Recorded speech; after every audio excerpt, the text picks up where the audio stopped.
When 10-year-old Emma Sullivan collapses during a panic attack in the middle of a Dallas snowstorm, her father Jake never expects a stranger who helps them to hold the key to his late wife's biggest secret. Victoria Chen appears to be just another wealthy CEO offering charity to a struggling electrician and his daughter. But the lullaby she hums to calm Emma is the same one Jake's deceased wife Sarah used to sing. What Jake doesn't know is that Victoria has been watching them from afar for 5 years, carrying a guilt that's eating her alive and a promise she made to her estranged sister before it was too late.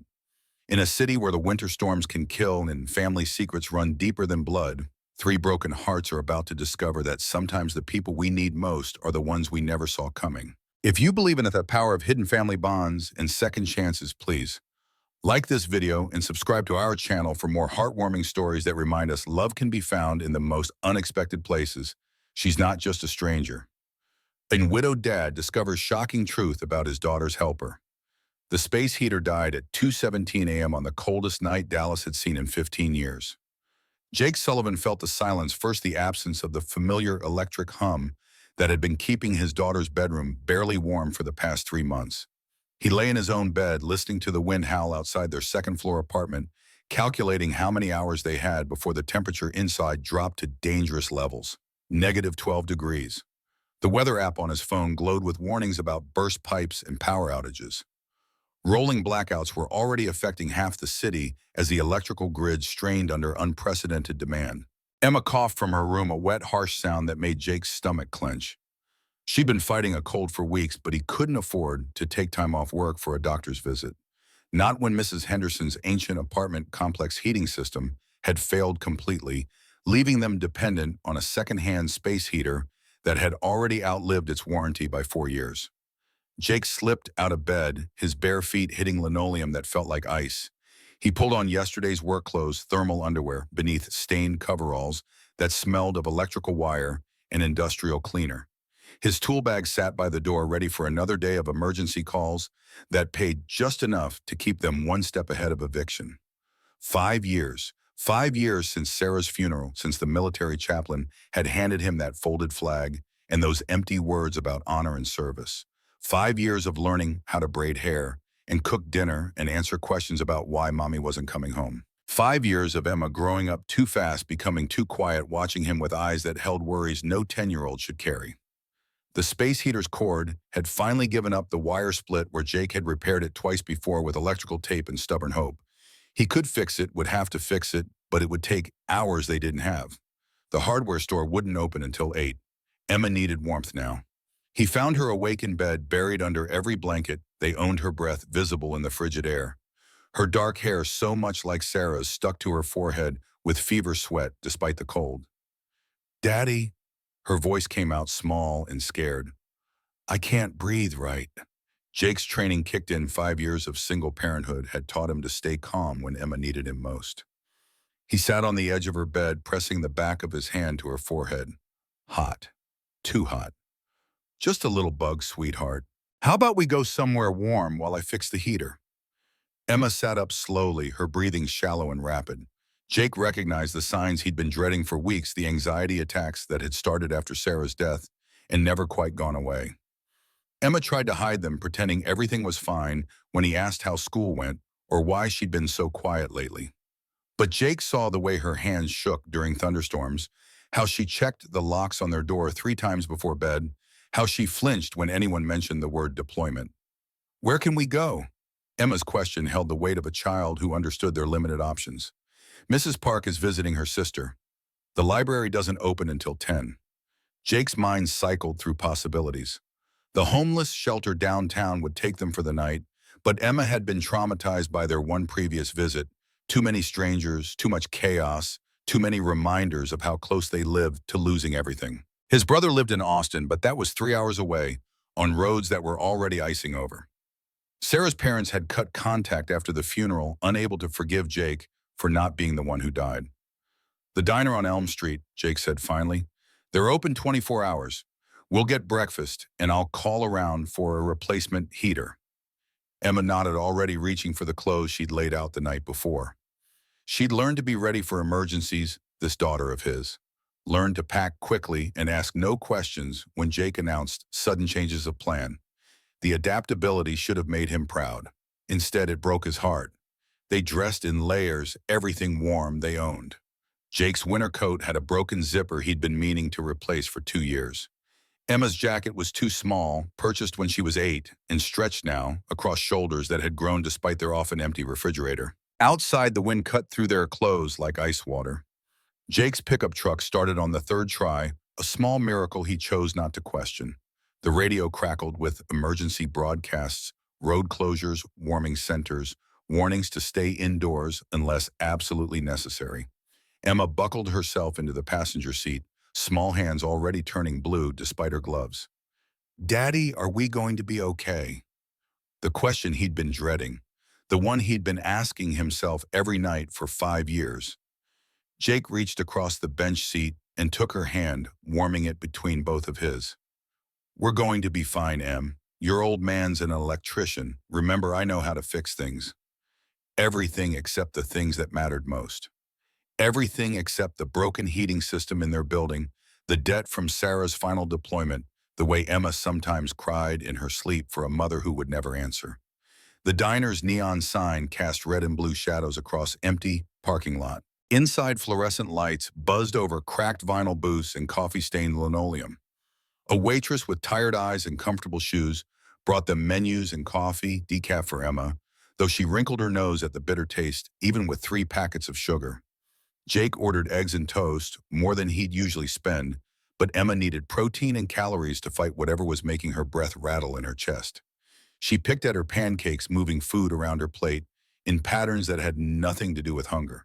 "Daddy," Emma's voice dropped to a whisper, "what if the heater breaks again? Then I'll fix it again. But what if you can't? What if—" Her breathing accelerated the rapid, shallow rhythm. Jake had learned to recognize his panic beginning to build. He slid into the booth beside her, wrapping one arm around her shoulders while fishing his phone from his pocket with the other. The timer app had helped before something concrete for Emma to focus on while her nervous system reset itself. "Emma, look at me. We're going to breathe together, okay? In for 4 counts, hold for 4, out for 4, just like Mom taught you." Sarah had been the one to research childhood anxiety, to find coping strategies and breathing exercises, while Jake worked double shifts to pay for the specialists they couldn't afford. Even dying Sarah had tried to prepare him for moments like this. Emma pressed her face against Jake's shoulder, her breathing gradually slowing as they counted together. Around them, the diner hummed with early morning activity, shift workers grabbing coffee before heading to jobs that started before dawn, insomniacs seeking warmth and fluorescent light to hold back another sleepless night. Jake's phone buzzed with a text from his first appointment of the day. Mrs. Patterson's kitchen outlets had stopped working sometime during the night. Emergency call time and a half, but it meant leaving Emma with Mrs. Park's daughter, who charged $20 an hour they couldn't afford. "Sweetheart, I need to make some calls about work today. Can you finish your pancakes while I step outside?" Emma nodded, color slowly returning to her cheeks. Jake kissed the top of her head, hair that still smelled like the discount shampoo he bought in bulk from the dollar store, and headed for the parking lot. The cold hit him like a physical blow. He dialed Mrs. Patterson first, explaining that he'd be delayed but would arrive as soon as he could arrange childcare. She was understanding, a widow herself. She knew something about unexpected emergencies and making do with less than ideal circumstances. The babysitter's phone went straight to voicemail. Jake tried his backup, a teenager from Emma's school who'd watched her twice before. No answer. The third call connected to an automated system informing him that due to severe weather, the community center's after-school program was closed. Jake stood in the parking lot, watching his breath fog in the frigid air, trying to solve an equation that had no good solution. Take Emma to work with him, unsafe and unprofessional. Leave her alone in the diner, irresponsible and probably illegal. Cancel the appointment, lose income they desperately needed, and potentially damage his reputation with a longtime client. Through the diner's windows, he could see Emma sitting alone at their booth, methodically eating pancakes while studying something on her phone. Probably homework she'd downloaded before they left the apartment. His daughter, 10 years old and already more responsible than most adults he knew. A black sedan pulled into the parking lot, moving carefully across the ice. Jake watched as a woman in an expensive coat emerged from the driver's side, her high heels clicking against frozen pavement, with a confidence that spoke of someone unaccustomed to letting weather dictate her schedule. She was Asian, maybe mid-30s, with the kind of polished appearance that screamed corporate success.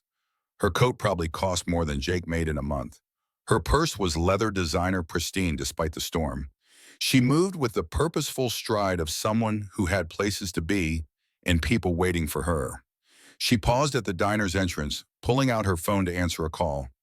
Jake couldn't hear the words, but her tone was crisp, professional, the sound of someone accustomed to solving problems with quick decisions and unlimited resources. David, I don't care what the board thinks. We're not laying off the Texas division just because of one bad quarter. No, I'm not being emotional. I'm being strategic. The conversation continued as she entered the diner, leaving Jake alone with his phone and his impossible choices. He tried the babysitter again. Still no answer. Inside, the woman had taken a booth near the window, her back straight as she continued her phone conversation, while studying the menu with the same intensity she probably brought to quarterly reports. Emma glanced up from her pancakes, curious about the well-dressed stranger in their modest neighborhood diner. Jake made his decision. He'd bring Emma to the job with him. Mrs. Patterson would understand she'd raised 3 children herself before her husband died. Emma could sit in the truck with a book while he worked. It wasn't ideal, but it was better than losing income they couldn't afford to miss. He was heading back inside when he heard a soft, lilting melody that made him stop dead in his tracks. The woman was humming while she waited for her coffee. A lullaby Jake recognized with gut-wrenching clarity because Sarah had sung it to Emma every night for the first 5 years of her life. A Vietnamese folk song Sarah had learned from her grandmother, passed down through generations of women who'd used its gentle rhythm to soothe babies through long nights and difficult times. Con di ngu, di con oi. Jake stood frozen in the parking lot, watching through the window as the stranger hummed the song that had been Sarah's gift to their daughter. The melody that had calmed Emma through colic and teething and childhood fears. The lullaby that had died with Sarah because Jake had never learned the words in Vietnamese, could never carry the tune the way his wife had. It was impossible. A coincidence so unlikely it felt like the universe playing a cruel joke. But there was no mistaking the melody, no confusing the particular rise and fall of notes that had once made their small apartment feel like home. The woman looked up from her menu, and for a split second her eyes met Jake's through the window. Something flickered across her face, recognition perhaps, or surprise. She stopped humming abruptly, turning her attention back to her phone call, as if nothing had happened. But Jake had seen something in that brief moment of eye contact. Something that made his chest tight with a feeling he couldn't name. Something that reminded him impossibly of Sarah. He stood in the parking lot for another minute, cold seeping through his worn coat, trying to convince himself he'd imagined the whole thing. But the melody lingered in the air like a ghost, like a message from someone he'd never expected to hear from again. When he finally went back inside, the woman was gone. Her booth sat empty except for a $20 bill left beside a barely touched cup of coffee. The waitress was clearing the table, moving with the efficient motions of someone accustomed to customers who appeared and disappeared without explanation. "Excuse me," Jake found himself saying. "The woman who was sitting here, did she say anything about where she was going?" The waitress looked up, shrugging. "Nope, got a call, said she had to leave. Left way too much for coffee and toast, though. Nice lady." Emma was watching from their booth, her expression curious but not alarmed. Jake slid back into the seat beside her, his mind still replaying those few bars of melody that had transported him back to nights when Sarah was alive and their future felt certain. "Who was that lady, Daddy?" "She kept looking at us." "Just another customer, sweetheart. Finish your pancakes. We need to get going." But as they gathered their things and prepared to leave, Jake found himself scanning the parking lot for the black sedan. The woman was nowhere to be seen, disappeared into the storm as suddenly as she'd appeared. But the $20 bill remained on the table, a gesture of generosity that felt like something more than mere kindness. And the melody remained in Jake's head, a haunting echo of the song that had once meant home. The job at Mrs. Patterson's took 4 hours. Jake rewired her kitchen outlets while Emma sat at the dining room table, helping the elderly woman sort through old photographs and telling stories about her deceased husband. Mrs. Patterson made hot chocolate and grilled cheese sandwiches, treating Emma with the grandmother's attention the girl rarely received. "Your daughter's a treasure," Mrs. Patterson told Jake as he packed his tools. "Reminds me of my youngest at that age. Too smart for her own good and worried about things that shouldn't be a child's burden. Jake accepted the payment, 320 in cash, that would cover the new space heater, with enough left over for groceries. But Mrs. Patterson's observation lingered as he and Emma drove toward the hardware store. Emma was worried about things beyond her control, had been since Sarah died. The anxiety attacks were getting more frequent, more intense, but therapy cost $150 an hour without insurance. The hardware store's heating section had been picked clean by other desperate customers. Jake found the last space heater tucked behind a display of extension cords, a small electric unit that would barely warm Emma's bedroom, but was better than nothing. 80 plus tax. He counted out the bills carefully, leaving them with enough for a week's worth of groceries if they were careful. "Can we get ice cream?" Emma asked as they loaded the heater into the truck. "It's 12 degrees outside, kiddo." "Ice cream. Hot fudge ice cream. Mom used to say it was the best medicine for cold days." Jake looked at his daughter, pale from her lingering cold, tired from the sleepless night, but smiling with the hopeful expression she wore when asking for small pleasures that might be denied. Sarah had said that about ice cream, another memory he had almost forgotten until Emma brought it back. "Let's find some hot fudge ice cream." They drove to the grocery store, navigating streets that were finally being plowed as the storm began to clear. The sun broke through clouds for the first time in 3 days, turning ice-covered trees into crystal cathedrals that made Emma gasp with wonder. In the frozen foods aisle, Jake found himself standing beside the same woman from the diner. She was studying ice cream flavors with the same serious concentration she'd brought to her phone call, reading ingredient lists like she was reviewing contract terms.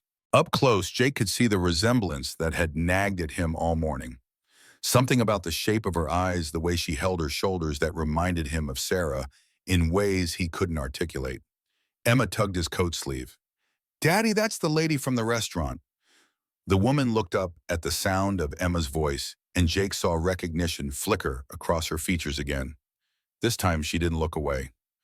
"Hello again," she said softly. Her voice carried a slight accent Jake couldn't place. "I hope you found somewhere warm to wait out the storm."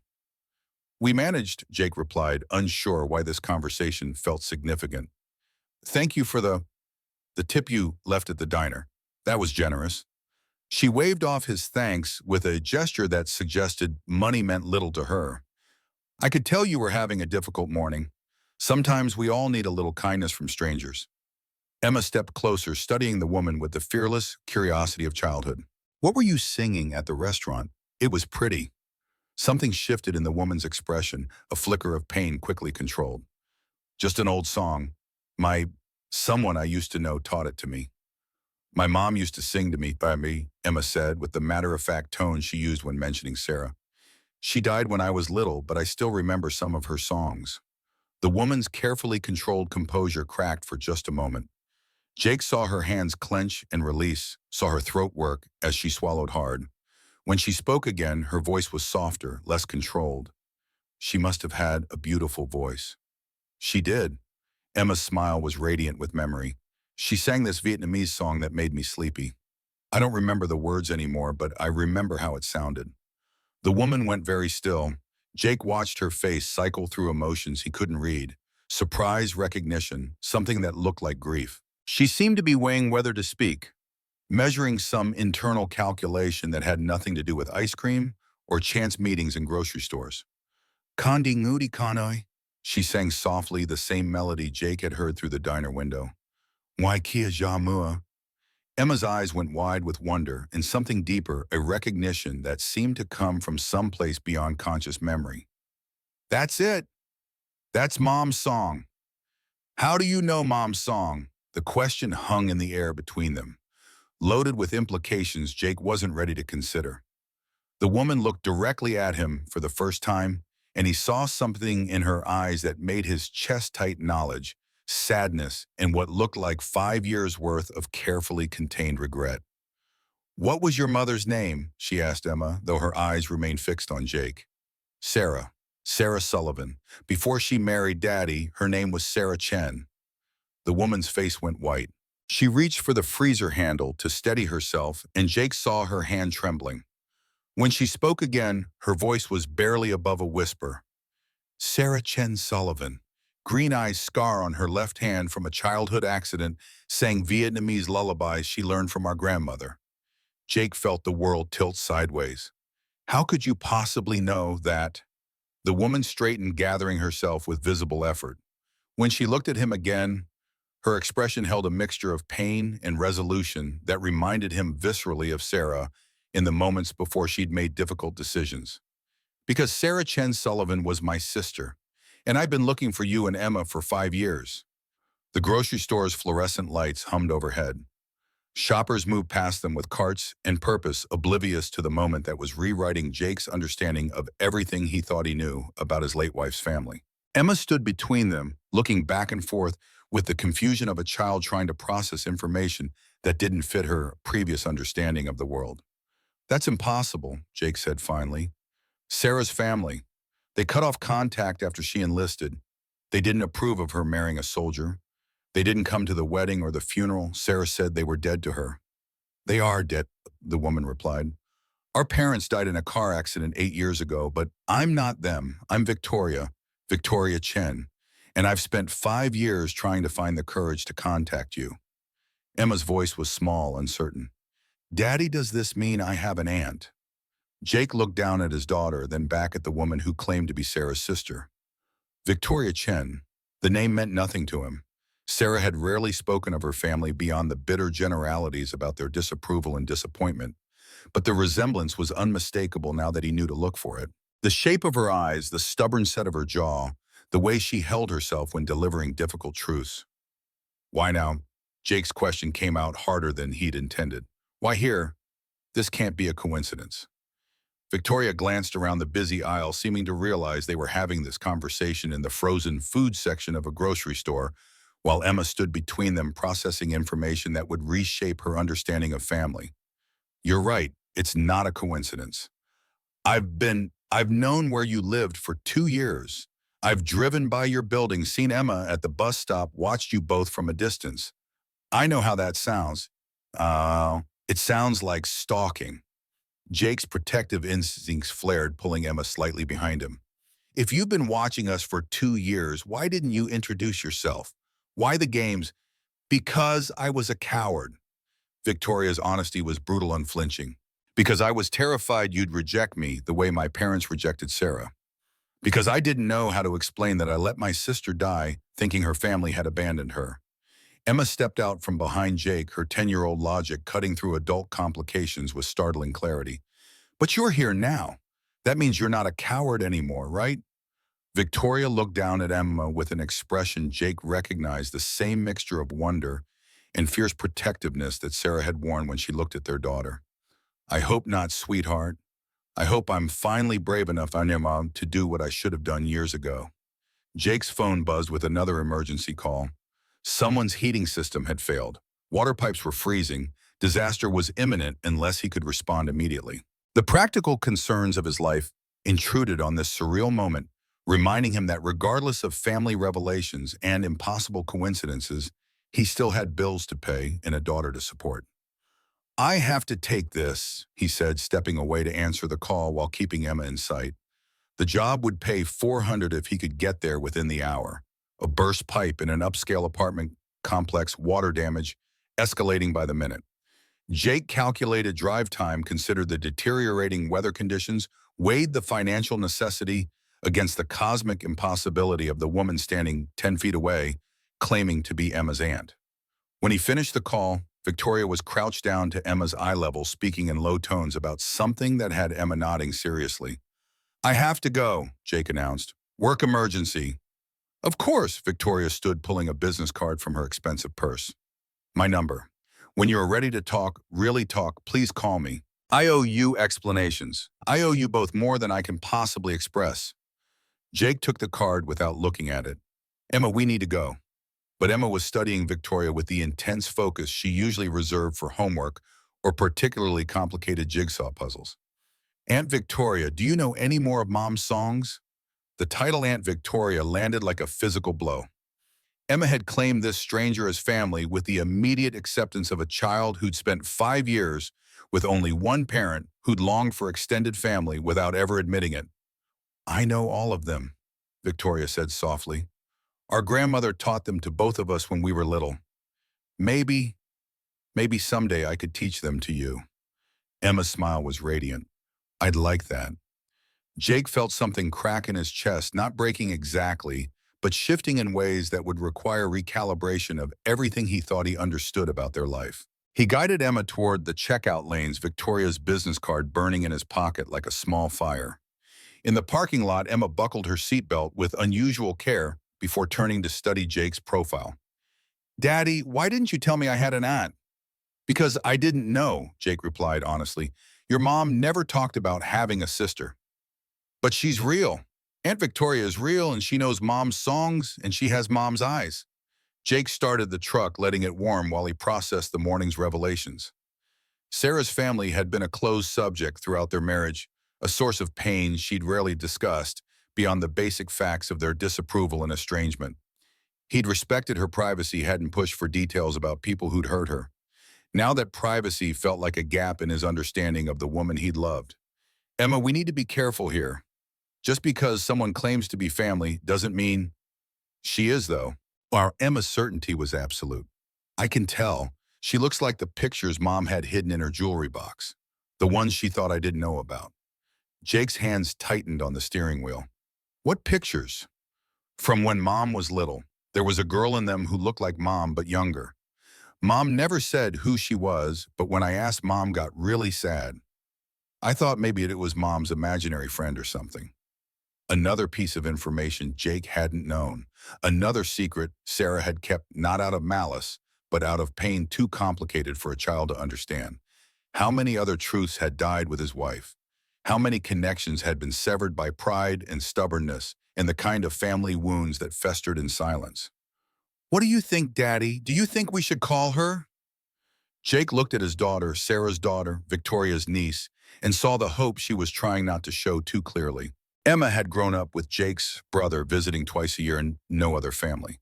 She'd attended school events where other children had aunts and uncles and cousins, had absorbed the absence without complaint, but not without notice. "I think we should finish today first. Get the heater set up, make sure you're feeling better. Then we'll figure out what comes next." It was the most honest answer he could give, because the truth was Jake didn't know what came next. The morning had rewritten the basic facts of their existence in ways he was only beginning to understand. Emma had an aunt. Sarah had had a sister who'd spent 5 years building up courage to make contact. Nothing would be the same. But first he had a burst pipe to fix and a daughter to keep warm. The immediate concerns of their life took precedence over cosmic revelations and impossible coincidences. That was how he'd survived the past 5 years, one crisis at a time, one day at a time, one decision at a time. The business card in his pocket felt like a small weight against his chest. Victoria Chen, CEO, Chen Technologies. Even without looking, Jake knew it would list impressive credentials and corporate accomplishments. Another reminder that Sarah's family moved in circles far removed from his world of emergency plumbing calls and secondhand space heaters. But Victoria had known Sarah's lullabies, had hummed them with the unconscious familiarity of childhood memory, had looked at Emma with recognition and longing and something that looked like love. Maybe that was enough to start with. Maybe that was everything.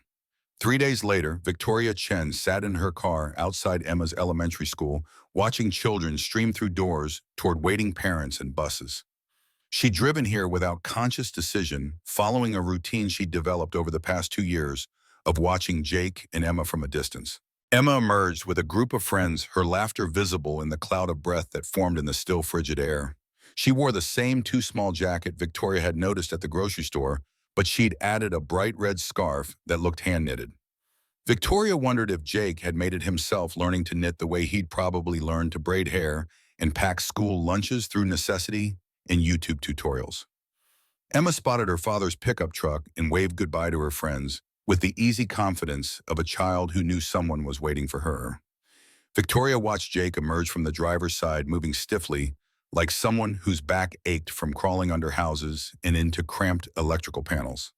He hugged Emma with the fierce protectiveness Victoria remembered from Sarah, the bone-deep need to shield loved ones from harm. Victoria's phone buzzed with calls she was ignoring. Board meetings, quarterly reviews, decisions that affected hundreds of employees and millions in revenue. Chen Technologies was her life's work, built from nothing after their parents' death, had taught her that security came only through complete control. But sitting in her car, watching her niece climb into a truck held together by determination and prayer, corporate success felt hollow. She'd built an empire. She'd forgotten to build a life. Her phone rang again. David, this time her older brother and the company's chief legal counsel. Victoria answered reluctantly, knowing he'd tracked her location through her phone's GPS. "Where are you? The Microsoft executives are here for the contract signing, and you're missing your own meeting." "Reschedule it." Victoria watched Jake's truck navigate the school parking lot, Emma visible through the passenger window, gesticulating about something that had happened during her day. "Reschedule a $20 million contract negotiation." "Have you lost your mind?" Victoria had indeed lost her mind, or at least the version of herself that prioritized revenue over relationships. "I have something more important to handle." "More important than Victoria talk to me." "What's going on?" "You've been distracted for weeks." Victoria closed her eyes, seeing Sarah's face in the hospital during their parents' funeral, the sister who'd refused to speak to their family but had attended the service anyway. Standing in the back wearing her dress uniform, tears sliding down cheeks that had grown gaunt from military deployments. Victoria had wanted to approach her to bridge the 5-year gap that pride and stubbornness had created. But she'd hesitated, chosen safety over courage, let Sarah leave without a word. 2 years later, Sarah was dead, killed by an IED during her final deployment, leaving behind a husband and daughter Victoria had never met. "I found Sarah's family," Victoria said quietly. David's silence stretched long enough that Victoria wondered if the call had dropped. When he spoke again, his voice carried the careful tone he used for difficult negotiations. "Sarah's been dead for 5 years. Her family is whoever claimed her body and buried her. Her husband, her daughter, my niece David. Sarah had a daughter who's been growing up 5 miles from our office, and I've been too much of a coward to introduce myself. You tried to contact them after the funeral. They didn't respond to your letter." Victoria remembered that letter, formal, stiff, written like a business proposal, because she hadn't known how else to approach grief. She'd expressed condolences and offered financial assistance, with no understanding of how those words might sound to a widowed soldier struggling to raise a child alone. "I wrote one letter and gave up when they didn't respond immediately. I was 28 and thought I understood everything about loss because I'd buried our parents. I knew nothing." Victoria: "I met them 3 days ago, by accident. Emma, my niece, she's 10 years old and she has Sarah's eyes and our grandmother's stubbornness. Her father works as an electrician, barely making ends meet, and I've been sitting on money that could change their lives while telling myself I was respecting their privacy." Victoria started her car decision, crystallizing with the movement. "I'm going to make this right." "How by throwing money at them? You know how well that worked with Sarah." The accusation hit its mark. Sarah had been estranged from their family precisely because their parents had tried to control her through financial leverage, cutting off her college funding when she chose military service over the business degree they'd planned for her life. "This is different. I'm not trying to control anyone. I'm trying to be the Aunt Emma deserves and the sister Sarah needed. In the company, your responsibilities here." Victoria thought about Emma's too small jacket, Jake's worn work boots, the space heater that had failed on the coldest night of the year. Some things matter more than quarterly profits. She ended the call before David could respond, pulling out of the school parking lot to follow Jake's truck from a safe distance. She told herself she wasn't stalking. She was building courage for a conversation that was 5 years overdue. Jake's truck turned into the parking lot of a medical complex on the south side of Dallas. Victoria watched him emerge with Emma, his movements careful in a way that suggested ongoing anxiety. Emma walked close beside him, her small hand in his larger one, both of them moving with the resigned familiarity of frequent medical visits. Victoria parked across the street, understanding suddenly that Emma's too thin appearance and quiet demeanor might indicate more serious problems than childhood shyness. She watched through the building's windows as Jake and Emma checked in at a reception desk, then disappeared into the maze of examination rooms and waiting areas. 45 minutes later, they emerged. Emma was crying, not the dramatic sobbing of a child denied something she wanted, but the quiet tears of someone trying not to burden others with her pain. Jake knelt on the sidewalk outside the medical building, pulling his daughter into his arms while she pressed her face against his shoulder. Victoria couldn't hear their conversation, but she could read the body language of comfort and protection, the way Jake's hands smoothed Emma's hair, while he spoke in what were obviously soothing tones. When Emma's crying subsided, Jake produced a packet of tissues from his jacket pocket with the preparedness of someone who'd learned to anticipate his daughter's needs. They sat together on a bench outside the medical building, Emma leaning against Jake's side while he made phone calls. Victoria could see his frustration in the way his free hand clenched and released the tight set of his shoulders as he navigated what sounded like insurance complications. Victoria found herself pulling out her own phone calling Dr. Martinez's office before she'd fully decided to intervene. Chen Technologies calling on behalf of Emma Sullivan, she said when the receptionist answered. We'd like to arrange payment for her treatment program and any additional services she might need. The receptionist sounded confused. I'm not sure what you mean. Emma's father was just discussing payment plans. Her family has decided to utilize our employee assistance program. All costs should be directed to our corporate account.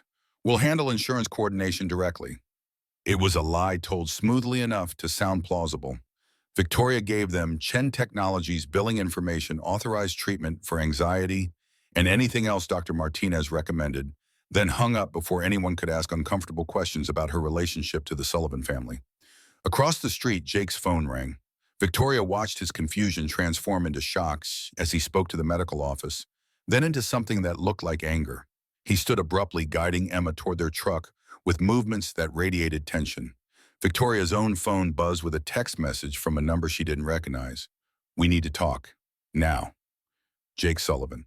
She responded with the address of a coffee shop 6 blocks away, then drove there with her heart hammering against her ribs. She'd overstepped again. Made decisions about their lives without consultation because that's how she'd learned to solve problems. But Emma needed help Jake couldn't afford, and Victoria had resources sitting unused while her niece suffered. Jake arrived 15 minutes later alone. He'd clearly left Emma with someone he trusted because his protective energy was focused entirely on Victoria as he slid into the booth across from her. Explain. His voice was calm, controlled, dangerous. Explain how my daughter's medical bills suddenly got transferred to some corporate account I've never heard of. Victoria had rehearsed this conversation during the drive, but sitting across from Jake Sarah's husband, Emma's father, the man who'd been raising her niece alone for 5 years, all her prepared words felt inadequate. I was at the medical center. I saw Emma crying. I made a decision. You were following us. Yes. Victoria met his eyes, refusing to soften the truth with explanations. I've been following you for 2 years, learning your routines, watching Emma grow up from a distance, because I was too afraid to introduce myself properly. Jake's hands were flat on the table between them, the knuckles white with controlled tension. That's not normal behavior. That's obsession. Stalking. You're right. It is. Victoria forced herself to maintain eye contact. I'm not proud of it, but I was trying to understand who you both were before I approached. I was terrified you'd reject me the way our parents have rejected Sarah. So you paid Emma's medical bills without asking permission. Another decision made for us instead of with us. The parallel to her family's treatment of Sarah was obvious and deliberate.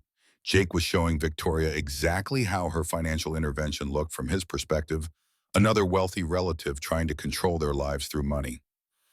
Emma needs therapy for anxiety. You can't afford it without going deeper into debt. I have money sitting in accounts earning interest while my niece suffers. The math seems simple. Nothing about this is simple. Jake's voice dropped lower, more dangerous. You don't get to play fairy godmother because you feel guilty about not contacting us sooner. You don't get to fix our lives because yours is empty. The accusation landed with brutal accuracy. Victoria's life was empty, successful but hollow, profitable but lonely. She'd built Chen Technologies as a monument to her own competence, proof that she could succeed without family support. But success without connection felt increasingly meaningless. What do you want me to do? Let Emma suffer because you're too proud to accept help from family. I want you to ask before making decisions about our lives. I want you to understand that we've been fine without your money for 5 years and we don't need rescue from someone who couldn't be bothered to attend her own sister's funeral. The blow was precise and devastating. Victoria felt her carefully maintained composure crack 5 years of guilt and regret spilling through the fissure. I couldn't attend because I wasn't invited. Her voice came out raw and steady. I read about Sarah's death in a military newsletter. By the time I found out about the funeral, it was over. I sent flowers to the cemetery with a card you probably never saw. Jake's expression shifted slightly, surprise perhaps, or the beginning of understanding. The white lilies. Someone left white lilies on Sarah's grave with a card that just said, "From the family you never knew loved you." That was you. Victoria nodded, remembering the florist's confusion over her precise instructions. Sarah's favorite flower when we were children. She'd pick them from our grandmother's garden and leave them on my pillow when I was sick. She planted white lilies in our first apartment, said they reminded her of being young and safe. I never understood why she cried sometimes when she looked at them. The shared memory created a bridge between them, fragile but real. Victoria saw Jake's anger temper into something more complicated, grief for his wife's secrets perhaps, or recognition that Sarah's estrangement from her family had cost everyone involved. "Tell me about Emma's anxiety," Victoria said quietly. "Tell me what she needs." Jake studied her face for a long moment, weighing trust against years of protective isolation. When he spoke, his voice carried the exhaustion of someone who'd been managing crisis alone for too long. Started after Sarah's funeral. Panic attacks, sleep problems, hypervigilance about my safety. She checks my truck every morning to make sure the brakes work. Calls me every few hours when I'm at work to make sure I'm okay. She's terrified something will happen to me too. Victoria felt her chest tighten with recognition. She'd developed similar patterns after their parents' death. The obsessive need to control variables that couldn't be controlled, the hyper-awareness of how quickly safety could disappear. Dr. Martinez thinks it's trauma-related anxiety with elements of separation disorder. Therapy twice a week, maybe medication if the other interventions don't help. But our insurance. Jake stopped, clearly uncomfortable, discussing financial limitations with someone who'd already proved money meant nothing to her. "But your insurance has high deductibles and limited mental health coverage. The out-of-pocket costs would be hundreds of dollars per month you don't have." I've been trying to save for it, working extra shifts, taking emergency calls. But every time I get close to having enough, something breaks the truck, the apartment's heating. Emma needs new clothes because she's growing. I can't get ahead of it. Victoria understood the mathematics of poverty, the way unexpected expenses consume progress, and made planning impossible. She'd lived it briefly after their parents' death before the business loans came through and Chen Technologies began generating revenue. "Let me help, not as charity, as family. Emma is my niece. You're my sister's husband. Helping family isn't charity, it's obligation." Jake was quiet for a long moment, studying his hands where they lay flat on the table. When he looked up, Victoria saw something in his expression she hadn't expected: hope warring with pride, desperation held in check by stubbornness. "If I accept help with Emma's therapy, what do you expect in return?" The question revealed more about Jake's experience with conditional assistance than Victoria wanted to examine. Someone had taught him that help always came with strings, that generosity was leverage in disguise. "I want to know my niece. I want to be part of her life, part of both your lives, if you'll let me, but not because of money, because we're family." Family. Jake repeated the word like he was testing its weight. Sarah never talked about having family. Said they disowned her when she enlisted. They did. Our parents disowned her, but they're dead and I'm not them. I was 19 when Sarah enlisted, too young and too scared to stand up to them. I let them cut her off because I was afraid they'd cut me off too. I chose financial security over my sister. The confession cost Victoria something, another crack in the professional armor she'd worn for 15 years.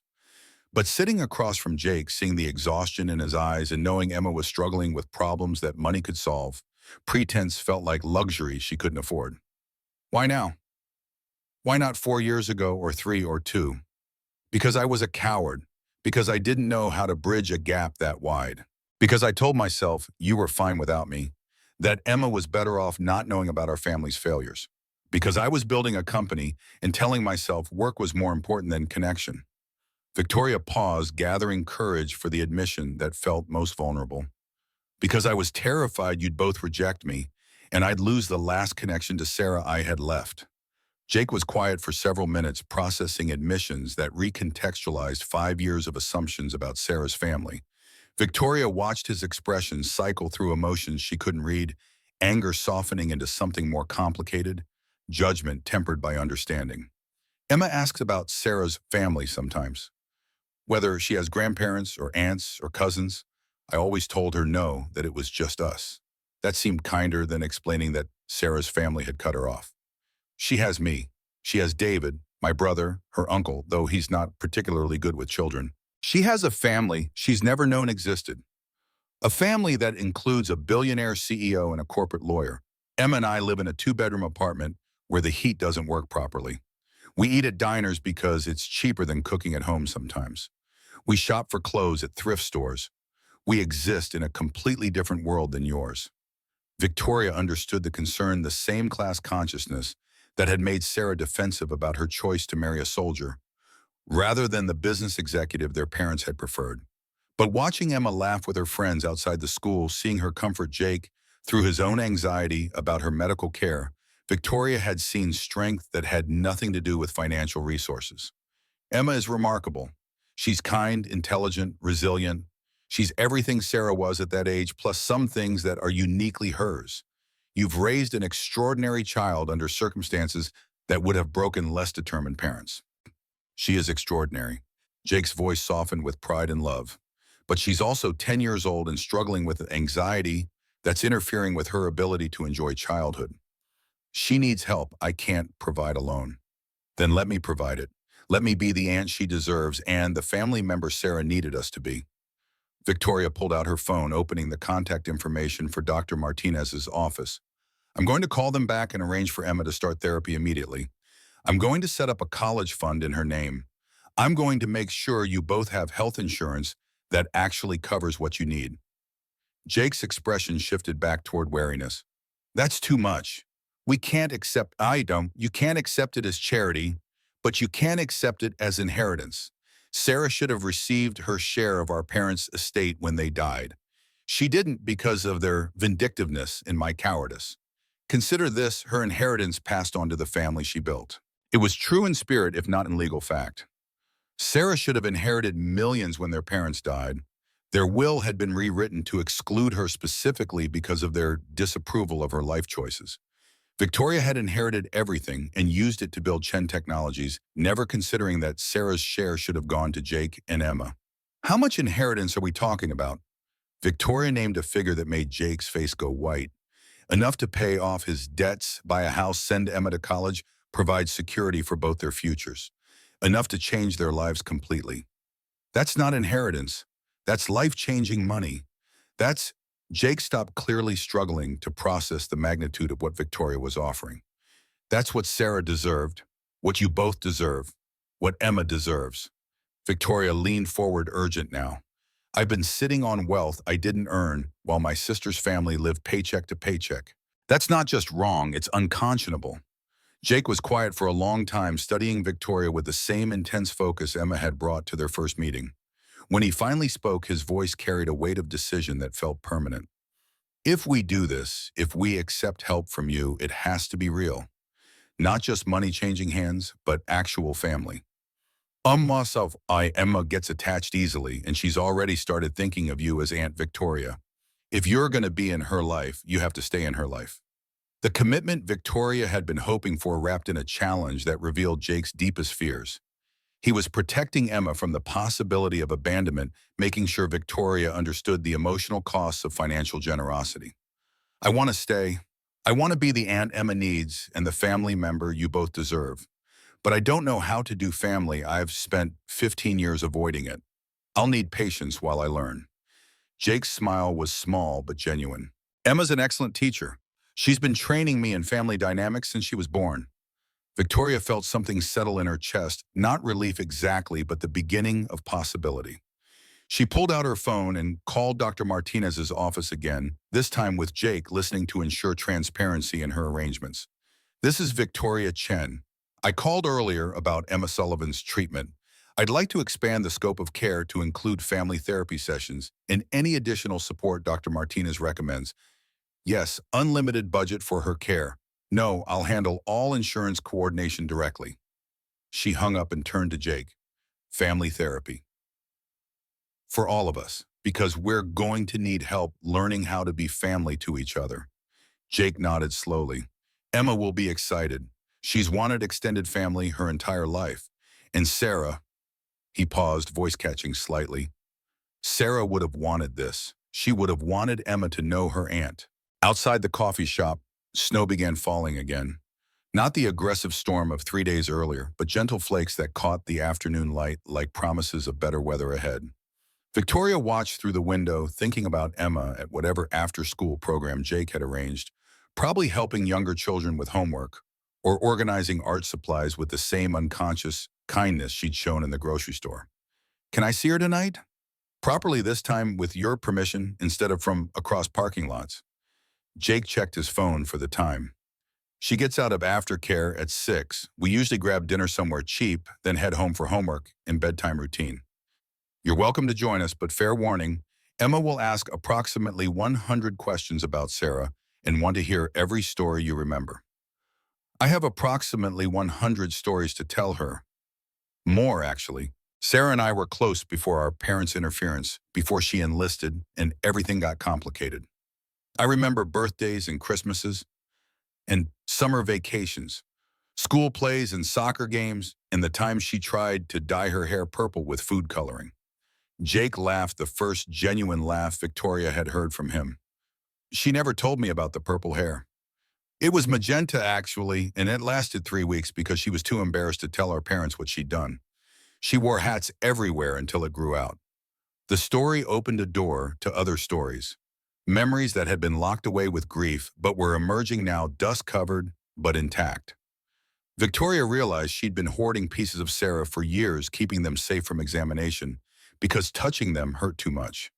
But sharing them with Jake and Emma, giving those memories purpose beyond her own private pain, felt like finally honoring Sarah properly. They spent another hour at the coffee shop trading stories and filling gaps in each other's understanding of Sarah's life. Jake learned about Sarah's childhood love of astronomy, her teenage ambition to be a veterinarian, her college activism for veterans' rights. Victoria learned about Sarah's marriage to Jake, her excitement about pregnancy, her struggle to balance military duty with motherhood, her final letters home full of love and hope for Emma's future. By the time they left to collect Emma, Victoria understood that she wasn't just gaining a niece and brother-in-law. She was reclaiming her sister through the people Sarah had loved most, the family she'd built when her birth family failed her. Emma's reaction to seeing Victoria at aftercare pickup was everything Jake had predicted. Immediate joy followed by rapid-fire questions about Sarah's childhood, their grandmother's recipes, whether Victoria had pictures of their mother as a little girl. Victoria answered each question with the detailed attention it deserved, watching Emma absorb information about her heritage that she'd never known existed. They went to dinner at a family restaurant that served comfort food on mismatched plates, the kind of place that specialized in making everyone feel at home, regardless of budget or background.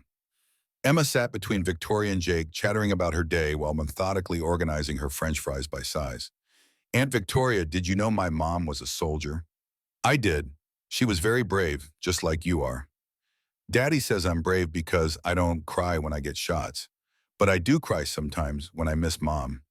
Does that make me not brave? Victoria looked across the table at Jake, seeing his careful attention to this conversation that touched on Emma's deepest fears about emotional strength and acceptable grief.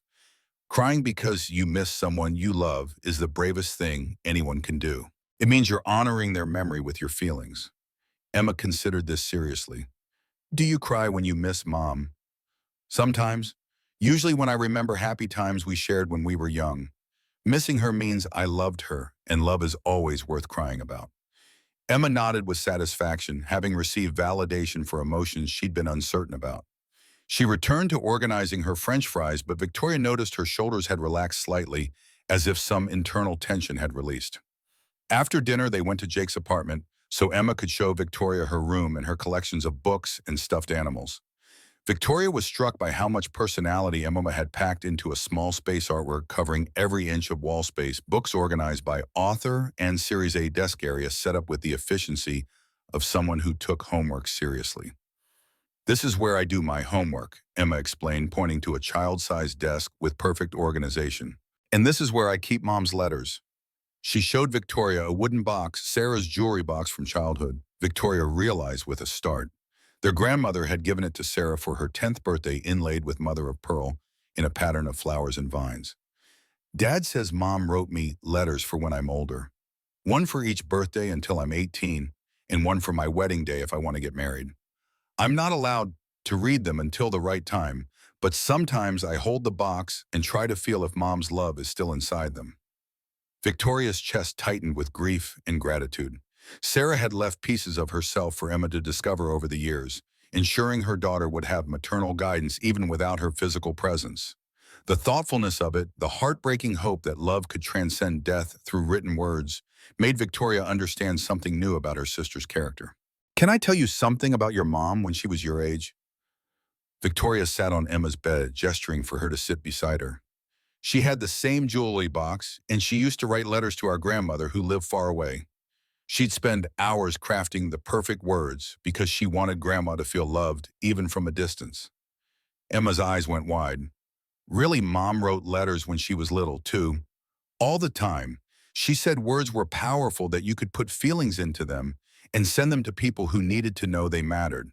I think that's why she wrote letters for your future birthdays. She wanted to make sure you always knew how much she loved you." Emma curled up against Victoria's side with the natural trust of a child who'd found a safe adult. "Will you tell me more stories about Mom when she was little?" Victoria found herself settling into Emma's bed. Jake sitting on the desk chair, all three of them gathered in the small room that Emma had made into a sanctuary of childhood and memory. She told stories about Sarah's love of thunderstorms, her collection of interesting rocks, her campaign to convince their parents to adopt a dog, unsuccessful, until their father surprised them with a puppy for Sarah's 8th birthday. Emma fell asleep during the story about Sarah's attempt to build a treehouse in their grandmother's backyard. Her small body relaxed against Victoria's side. Jake covered her with a blanket, and Victoria carefully extracted herself from the bed without waking her. In the living room, Victoria looked around at the small apartment Jake and Emma called home.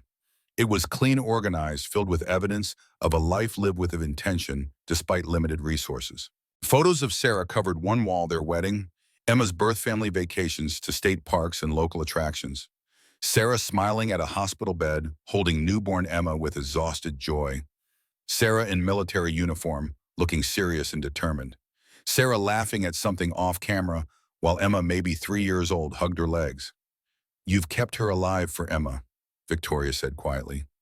"She knows exactly who her mother was." "I've tried. Some days are easier than others. Some days I catch myself forgetting the sound of Sarah's voice or the way she laughed at bad movies. I'm terrified I'll forget something important Emma needs to know." Victoria pulled out her phone, scrolling to a voice message she'd saved for 7 years. "Sarah left me a voicemail the week before she deployed. I've never been able to delete it." She played the message, Sarah's voice filling the small apartment with warmth and humor.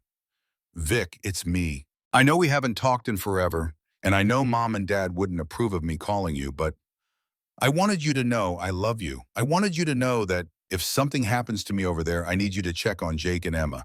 They're going to need family, and you're the only family I trust to love them the way they deserve. I miss you, little sister. I miss our grandmother's lullabies and the way you used to braid my hair before school.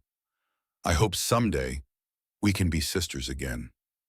The message ended, leaving silence that felt full of Sarah's presence. Victoria had listened to it countless times over the years, torturing herself with the knowledge that Sarah had reached out and Victoria had been too afraid to respond. Now, sitting in Sarah's home with her family, the message felt like permission rather than punishment. "She knew," Jake said finally. "She knew something might happen, and she wanted Emma to have family. I failed her for 5 years. I let fear and guilt paralyze me when she needed me to be brave. But I'm here now, and I'm not leaving again." Jake nodded, understanding that Victoria was making a promise that went beyond financial support or occasional visits. She was committing to the long-term work of being family, showing up for school plays and soccer games, helping with homework and heartbreak, being present for both celebration and crisis. Emma's going to want you at her science fair next month. Fair warning, she's built a volcano that she's convinced will impress the judges. It mostly just makes a mess, but she's very proud of it. Victoria smiled, imagining Emma in tiny safety goggles, explaining volcanic eruption to skeptical adults. I'll be there, front row camera ready. They spent another hour planning practical details, insurance transfers, therapy appointments, college fund establishment. But underneath the logistics was something more important. The beginning of understanding that family was a choice that required daily commitment, not just genetic connection. When Victoria finally left that night, Emma woke up long enough to demand a hug and extract a promise that Aunt Victoria would come to dinner again soon. Standing on the apartment building's front steps, watching Jake lock the door that protected everything he loved most, Victoria felt something she hadn't experienced in 15 years. She felt like she belonged somewhere. The snow was falling more heavily now, blanketing Dallas in white that transformed familiar landmarks into something magical. Victoria drove home through empty streets, thinking about Emma's laugh and Jake's stories about Sarah and the family dinners she'd been invited to join. At her downtown loft, surrounded by expensive furniture and abstract art that impressed visitors but felt cold to live with, Victoria began making lists. Not business plans or quarterly projections, but personal commitments that felt more important than any corporate contract. Emma's therapy appointments, Jake's truck repairs, she'd noticed the whirring sounds it made starting up. School supplies and clothes that fit properly. Family photos she wanted to share. Stories she wanted to tell. The gradual work of building trust and connection that couldn't be purchased but had to be earned through presence and patience. For the first time in years, Victoria fell asleep thinking about something other than work. She dreamed about building tree houses and braiding hair, about teaching Emma to drive and helping her apply to colleges, about becoming the Aunt Sarah had trusted her to be. Outside her windows, Dallas settled under snow that promised cleaner streets and fresh starts when morning came. The call came at 3 a.m. on a Tuesday in late February, jerking Victoria from sleep with its insistent buzzing. Jake's name on her phone screen sent adrenaline flooding through her system. Nothing good happened at 3 a.m. Victoria? Jake's voice was tight with controlled panic. I need your help. Emma's in the emergency room. Victoria was already reaching for clothes, her mind racing through worst-case scenarios. What happened? Is she hurt? Panic attack. Severe one. I couldn't get her breathing to slow down, couldn't get her to respond to the usual techniques. She passed out in the truck on the way here. Victoria's hands shook as she pulled on jeans and a sweater.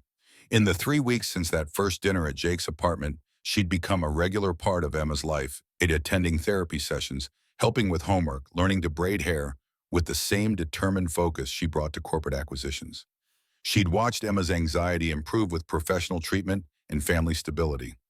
This setback felt like personal failure. Which hospital I'm leaving now? Presbyterian Dallas. But Victoria, you don't need to. Yes, I do. She's my niece. You're my family. I'm already in my car. Victoria broke every speed limit driving across downtown Dallas, her expensive sedan sliding slightly on roads that were beginning to ice over again. February had been brutal, 3 major storms in 2 weeks. Power outages, burst pipes, the kind of weather that made everyone's life more complicated. Emma had been particularly affected by the constant emergency preparations, her anxiety spiking every time the forecast mentioned severe weather. The emergency room was harshly bright, all fluorescent lighting and antiseptic smells that brought back unwelcome memories of her parents' final hospital stays. Victoria found Jake in the waiting area, still in the thermal underwear and flannel shirt he'd obviously thrown on before racing out of their apartment. How is she stable? They got her breathing regulated and gave her something to help her calm down. But Victoria, Jake's voice broke slightly. She was asking for you. When she could finally talk again, she kept saying she wanted Aunt Victoria. The words hit Victoria like a physical blow, not painful but overwhelming in their power to reshape her understanding of her own importance. Emma wanted her, not just tolerated her presence or accepted her help, but actively sought her comfort during crisis. Can I see her? Jake led her through automatic doors into the emergency department proper, past curtained alcoves containing other people's private dramas. Emma was in bed 12, looking impossibly small under hospital blankets, her dark hair matted with sweat and her eyes still wide with residual fear. Aunt Victoria, Emma struggled to sit up, reaching for Victoria with the desperate relief of a child who'd been genuinely terrified. Victoria gathered Emma into her arms, feeling the bird-quick heartbeat that was gradually slowing to normal rhythm. "I'm here, sweetheart. You're safe. What happened?" Emma's explanation came in fragments, interrupted by hiccups and the occasional need for tissue. She'd woken up from a nightmare about Jake dying in a car accident during the ice storm. When she'd gone to check on him, she'd found his bedroom empty. Jake had been downstairs repairing their heating system again, but Emma hadn't thought to look there. The panic had built rapidly from there, fed by imagination and the particular vulnerability that came with 300 AM fears. "I thought you were dead like Mom," Emma whispered against Victoria's shoulder. "I thought the ice got you and I was going to be all alone." Victoria met Jake's eyes over Emma's head, seeing her own understanding reflected there. Emma's attachment to both of them had become profound enough that losing either adult felt catastrophic. The family bonds they had been building had given Emma security, but also new vulnerabilities. Dr. Martinez arrived 20 minutes later, summoned by the emergency room staff who knew Emma was one of her patients. She examined Emma thoroughly, asked gentle questions about the nightmare and the panic, then requested a private conversation with Jake and Victoria. "Emma's anxiety has shifted," Dr. Martinez explained in the small consultation room. "Initially, it was focused on fear of losing Jake specifically. Now it's expanded to include fear of losing you as well as Victoria. In some ways, this is progress. She's capable of forming new attachments, which is psychologically healthy. But it also means her support system is more complex." Victoria felt the weight of responsibility settling around her shoulders like a heavy coat. Emma's emotional stability now depended partially on her presence and consistency. The casual approach to family involvement, she'd imagined occasional dinners and birthday gifts, wouldn't be sufficient for a child who'd already experienced profound loss. "What does this mean practically?" Jake asked the question Victoria had been forming. "It means Emma needs to know that both of you are committed long-term to being her family. Children who've experienced significant loss often test attachment figures to ensure they're safe to depend on." Emma's panic tonight might have been partially her psyche asking, "What if Aunt Victoria leaves too?" Victoria thought about her current lifestyle: 60-hour work weeks, business travel that could take her away for days without notice, the corporate demands that had consumed her life for 15 years. All of it would have to change if she wanted to be the consistent presence Emma needed. "I'm not leaving," Victoria said quietly. "Whatever changes I need to make to my life, I'll make them. Emma comes first." Dr. Martinez nodded approvingly. "I'd recommend some family sessions focused on attachment, security, and emergency planning. Emma needs concrete evidence that both of you will be available during crisis, and she needs strategies for managing anxiety when you're temporarily unavailable." They discharged Emma at 6:00 AM with medication to help her sleep and instructions for follow-up care.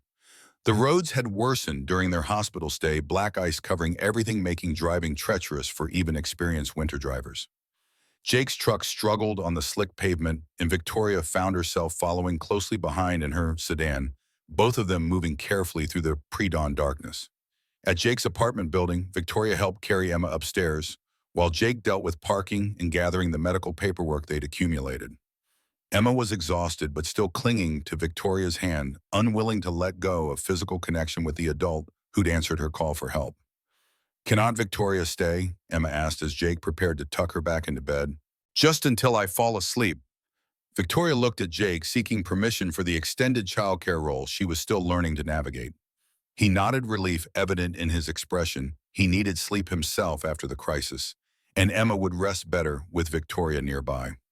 Victoria settled into the armchair beside Emma's bed, watching her niece finally relax into genuine sleep. The room was peaceful now, filled with the soft sounds of child breathing and the distant hum of the space heater that had been repaired yet again. Victoria found herself studying Emma's face, seeing Sarah in the stubborn set of her jaw and the long eyelashes that cast shadows on her cheeks. At 7:30, Jake appeared in the doorway with coffee and the exhausted gratitude of a single parent who'd navigated another crisis. "She's really asleep. Finally, deep sleep, the kind that actually restores energy." Victoria accepted the coffee gratefully, realizing she'd been running on adrenaline for hours. Jake, we need to talk about logistics.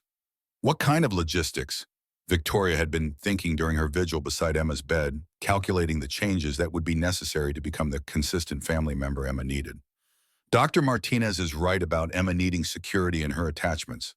If I'm going to be Aunt Victoria in any meaningful way, I need to be available. Really available, not just when my work schedule permits. Jake settled into the edge of Emma's bed, careful not to disturb her sleep. You have a company to run, hundreds of employees depending on you.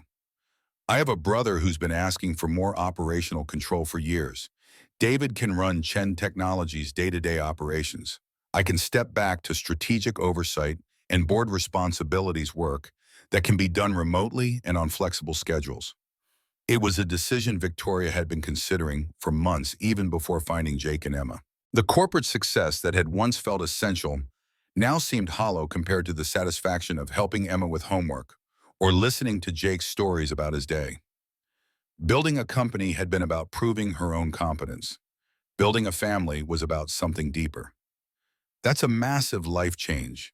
You'd be walking away from everything you've built. I'm walking towards something better than what I've built. Emma needs consistency. You need support. And I need... Victoria paused, searching for words that would capture the transformation she'd experienced over the past month. I need to be someone other than a CEO. I need to matter to people I love instead of just people I employ. Jake was quiet for several minutes, studying Emma's sleeping face with the protective intensity that had characterized his parenting since Sarah's death. When he spoke again, his voice carried the weight of someone making decisions that would reshape multiple lives. Emma would love having you more involved, but Victoria, you need to understand what you're signing up for. This isn't just emergency room visits and panic attacks. It's school conferences and soccer practices and teenage attitude and college applications. It's years of commitment, not months. I understand. Victoria thought about her empty loft, her sterile office, the success that impressed strangers but felt meaningless in quiet moments. I've spent 15 years building a career. I'd like to spend the next 15 building a family. Emma stirred slightly, murmuring something in her sleep that sounded like Aunt Victoria. Both adults watched her settle back into deeper rest, her small hand reaching automatically for the stuffed elephant that had become her primary sleep comfort. There's something else, Jake said quietly. Something I should have told you weeks ago, but I wasn't sure how you'd react. Victoria felt her stomach tighten with apprehension. What? Emma's been talking about wanting to change her last name, to include Chen somehow as a way of honoring Sarah's family. She wants to be Emma Chen Sullivan, or maybe Emma Sullivan Chen. She wants to carry your family name because she's proud of being your niece. The revelation hit Victoria like a gentle earthquake, reshaping her understanding of how profoundly Emma had embraced their family connection. A 10-year-old choosing to carry a name that connected her to ancestors she'd never met, to a heritage she was just beginning to understand. What do you think about that? Victoria managed to ask. I think Sarah would have loved it. I think it's Emma's choice to make, and if she wants to honor both sides of her heritage, we should support that. Jake smiled, the expression tired but genuine.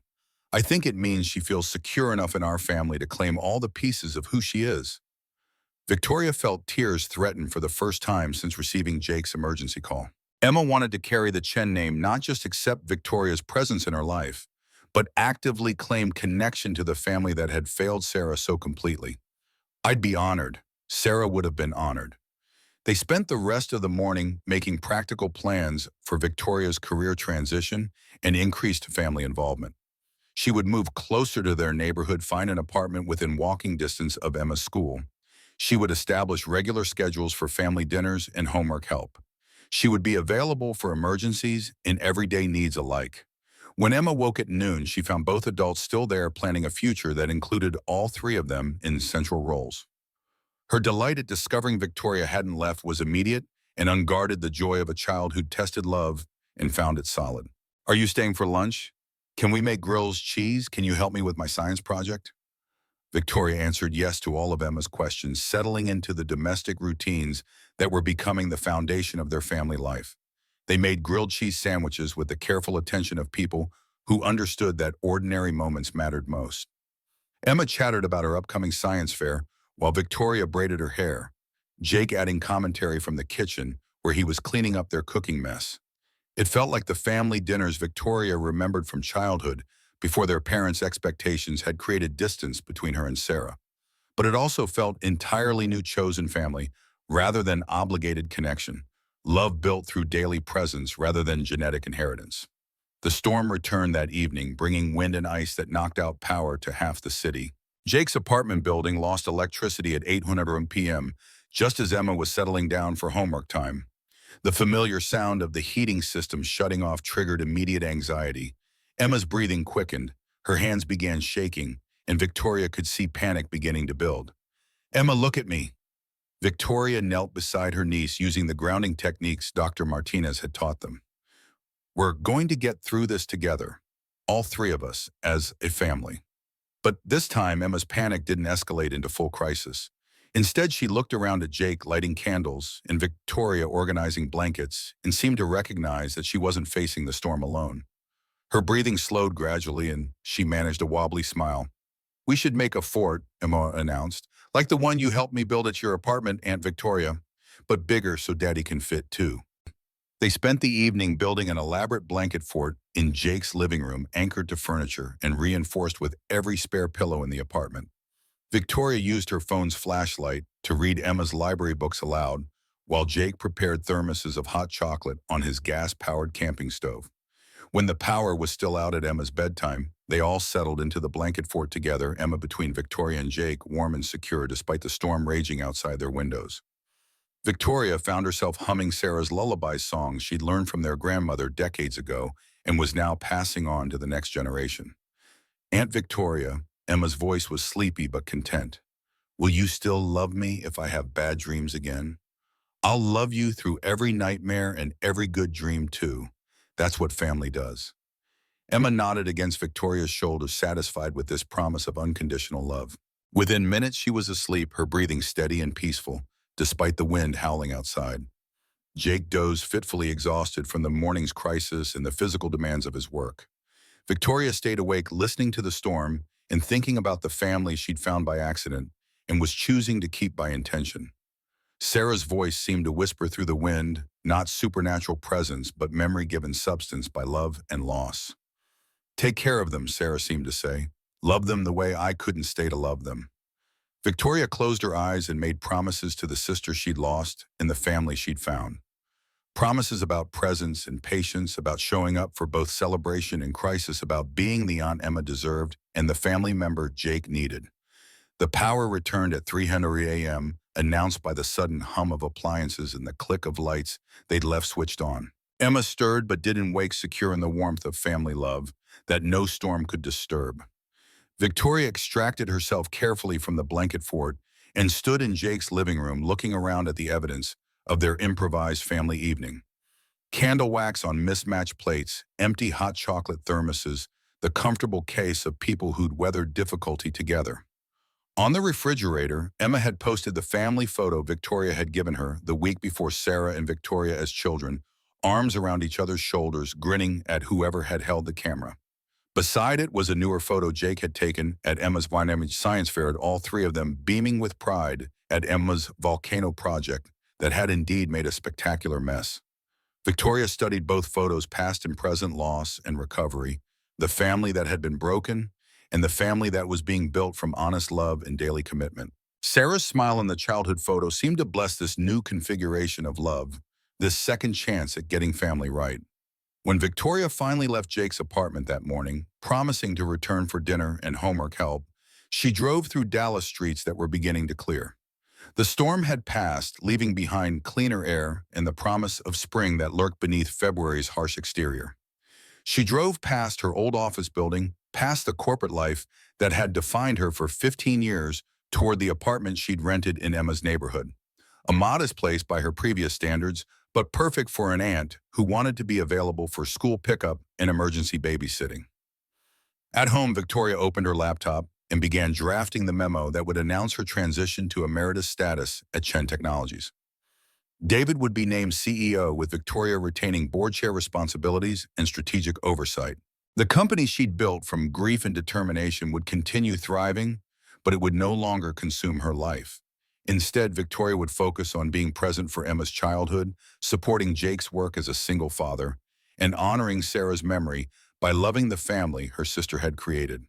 She would learn to braid hair properly and help with math homework and attend school plays with the fierce pride of someone who'd chosen love over profit. The decision felt like coming home to herself, not the driven young woman who'd built an empire to prove her worth, but the person she'd been before loss had taught her to armor her heart against vulnerability.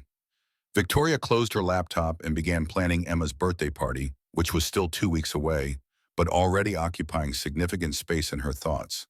This year, Emma would have an aunt who showed up with homemade cake and embarrassing enthusiasm family who celebrated her existence as the gift it truly was. Outside her window, Dallas was waking up after the storm, people emerging to assess damage and begin repairs. Victoria was emerging too from years of professional success that had felt hollow without personal connection into a future that promised the daily challenges and rewards of chosen family. Her phone buzzed with a text from Emma. "Good morning, Aunt Victoria. Thank you for staying during the storm. Daddy made pancakes and burned them. We saved you some anyway. Love, Emma Chen Sullivan." Victoria smiled at the hyphenated last name. Emma had already begun using the 10-year-old decision to claim all the pieces of her heritage with characteristic confidence. She texted back immediately, "Save those burned pancakes for me. I'll be there in an hour. Love, Aunt Victoria." Then she gathered her keys and headed toward Jake's apartment, toward the family that had found her when she'd stopped looking for family, toward the life that mattered more than any corporate achievement she'd ever earned. The storm had passed, but the love it had helped reveal would last lifetimes. 3 months later, Victoria stood in the back of Emma's elementary school gymnasium watching her niece receive an award for academic excellence while Jake beamed from the front row. Emma wore a dress Victoria had helped her pick out, blue, like Sarah's favorite color, with pockets for storing interesting rocks she collected during recess. When Emma's name was called, she walked across the makeshift stage with confidence that made Victoria's chest swell with pride. But when she accepted her certificate, Emma looked directly at Victoria and Jake, her smile encompassing both the family she'd been born into and the family she'd chosen to claim. "That's my niece," Victoria whispered to the stranger sitting beside her, unable to contain her joy. After the ceremony, Emma ran to them both, demanding hugs from her father and her aunt with equal enthusiasm. Other families milled around them, some nuclear, some blended, some created through adoption or remarriage, or the complicated mathematics of modern love. Victoria looked at Jake, who was listening to Emma's detailed explanation of every academic achievement that had led to this moment, and realized they'd become one of those families. Not traditional, not uncomplicated, but real and chosen and built from the daily work of showing up for each other. Sarah would have been proud of the family they'd built from loss and second chances.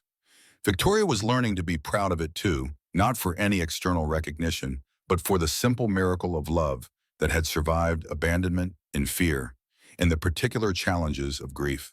As they walked out of the school together, Emma between them chattering about ice cream to celebrate her award, Victoria felt the deep satisfaction of a life lived in service to love rather than achievement. The spring air was warm with promise, Dallas blooming around them with the persistence of life that insists on continuing, despite winter's best efforts at destruction. Emma skipped ahead, then ran back to grab both adults' hands, creating a chain of connection that felt unbreakable. "Can we call Grandma Chen tonight?" Emma asked suddenly. "I want to tell her about my award." Victoria felt her breath catch. Emma was referring to their grandmother Sarah and Victoria's mother's mother, who lived in a nursing home in California and had never met her great-granddaughter. Another bridge to build, another piece of family to reclaim. "Yes," Victoria said, squeezing Emma's small hand. "We can call her tonight. She's going to be so proud of you. Will you teach me how to say I love you in Vietnamese? First, I want to tell her in her language." Victoria nodded, thinking about heritage and connection, about the songs and stories and phrases of love that could be passed down through generations despite geography and estrangement. Emma would learn her great-grandmother's language, would claim that piece of her identity with the same fearless confidence she brought to everything else. They walked toward Jake's truck, toward home, and ice cream, and the evening routine that had become their foundation. Victoria's phone buzzed with work calls she would answer tomorrow, problems that felt manageable now that her priorities had shifted toward family and presence. "Aunt Victoria," Emma said as Jake unlocked the truck doors, "thank you for coming to my award thing." It made me happy that you were there. Thank you for letting me be there. It made me happy too.